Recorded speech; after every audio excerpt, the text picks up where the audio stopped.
बे समाव रादाबखौ फरायदों आं जेंग्रें नार्जारि। सासे आइजोआ हानि बायदि आइजें दानानै फानना नखर सोलिगासिनो दङ।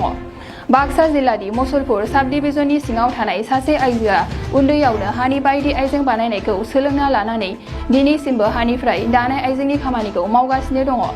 बिथाङानो जाबाय पलासि सुफानि जयमती हिरा। बिथाङा दो बानायनाय हाखौ गुवाहाटीनि गुबुन गुबुन जायगानिफ्राय न'आव बायना लाबोनानै बायदि गुबुन गुबुन हानि आइजें जेरै दैहु, फायला, थिंख्लि, सुरु, साथि, धुना, बाथि, नाग्रा, दोल आरिखौ आखाइजों दानानै खाथि खालानि हाथाइ बागानपारा, बरबरी, नयाबस्ती, सुबनखाता बायदि हाथाइफोराव फानहैनाय जायो होननानै बुंथिदों। आरो जा एसे फाननानै मोननाय रांजोंनो खुनुरुखुम थोब्लिद माब्लिद नखरा सोलिगासिनो दं होननानैबो जयमती हिराया फोरमायो।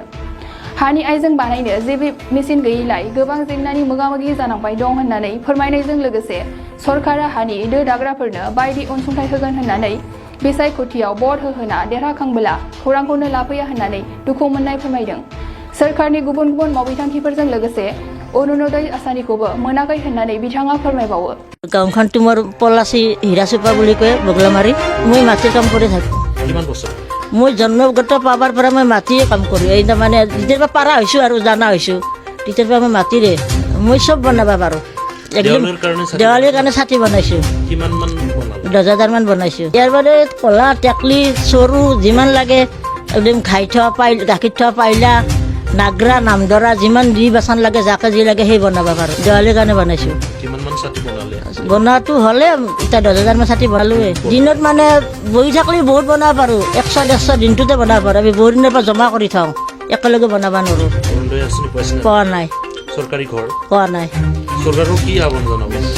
চৰকাৰকতো বছৰে কৈ আছোঁ আমাক কিবা দিব বুলি ভোট দিবা পৰত কৈ দেখোন মাটি দি আনবা পইচা দিম, ঘৰ দিম, কিবা দিম বুলি কৈ আনকি মোক অৰুণোদয় আঁচনিখনো নেদলাক। পেঞ্চনটো পাইছিলোঁ আমাৰ বুঢ়াটো মৰাৰ কাৰণে সেইখিনিয়ে পাইছিলোঁ আৰু একো পোৱা নাই। मोनसे गोजोनथाव खौरां। गोजोननि नोगोर क'क्राझाराव थानाय बाजार इन्डिया आरो MRM हस्पिटाल साखाथियाव बड'लेण्ड थेरापिस्ट सेन्टाराव थुब्ला ब्रह्मआ गुबुन गुबुन रोखोमनि सानाय सुनाय गोनां सुबुंफोरनि थाखाय फाहामथाय होनाय जायो।